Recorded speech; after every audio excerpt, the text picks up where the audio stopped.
How's it going, everybody? Welcome back to another video on my channel. Thank you guys for tuning in to talk about movies with me. I really appreciate that.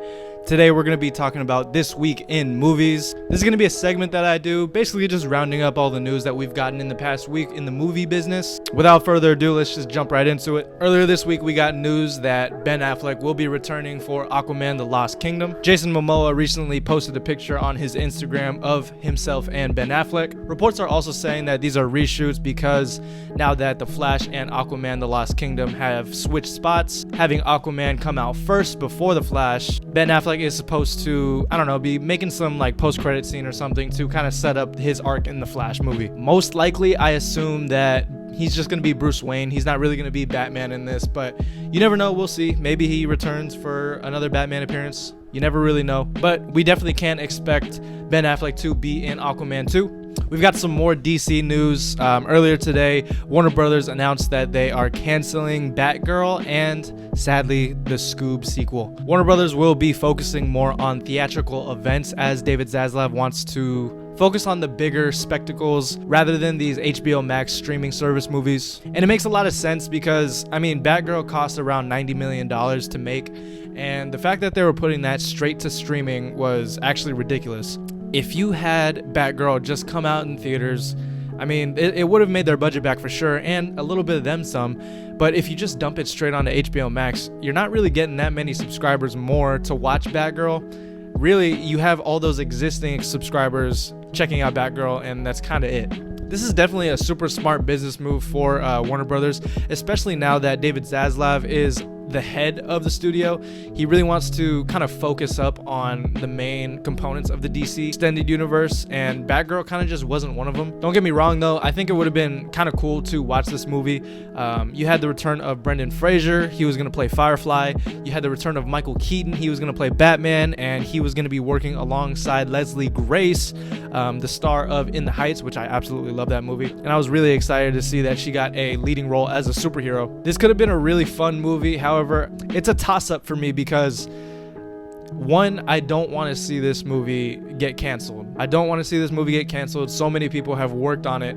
However, David Zaslav is honestly killing it right now as the new CEO. He's all about quality control. It seems like he has a plan of where he wants the DC universe to go, and Batgirl just didn't really fit into it. I also mentioned that Scoob, the sequel, is getting canceled. We don't even have to talk about that one, honestly, but you know, it got canceled. So yeah, there you go. Scoob 2 is officially canceled, guys. Seriously though, it really sucks that these movies were even going to streaming in the first place. I feel like that was just kind of a setup for it to die anyway, especially for Batgirl. You know what I'm saying? Like, Batgirl could have been easily 300 million, 400 million, easily. I guess David Zaslav just assumed that, hey, it'd be easier to just cancel it, take our losses on it.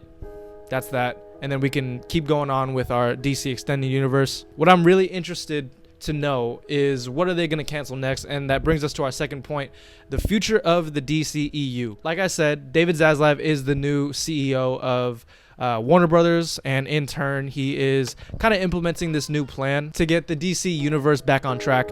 It's just really weird. Warner Brothers didn't really know exactly what to do with this franchise, and I really appreciate the fact that someone wants to step in, David Zaslav wants to step in and put this huge franchise, potentially biggest franchise in the world, on the right track.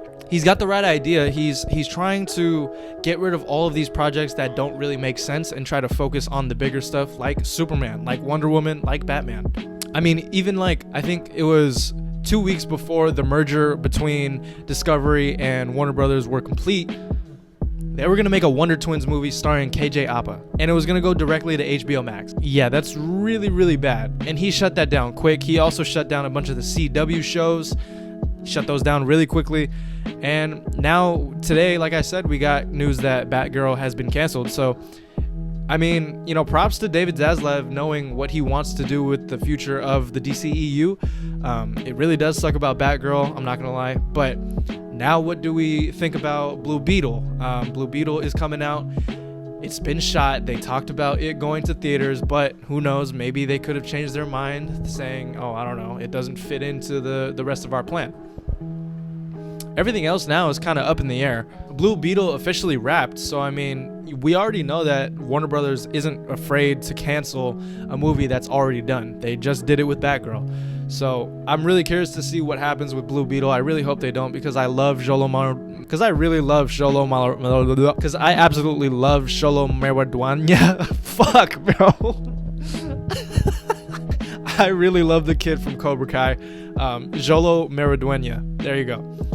Yeah, he is like a budding star, and I was really excited to see, what he can bring to the table, because from everything that I've heard, Blue Beetle is like DC's Spider-Man. You know what I'm saying? So let's hope for the best here, that Blue Beetle stays. We also got movies like the Black Superman movie that Michael B. Jordan was trying to produce. He's also producing a Static Shock movie.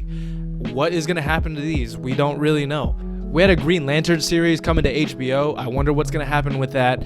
I'm just hoping for the best, and I really hope that David Zaslav knows what he's doing. But yeah, we're just going to kind of have to wait and see.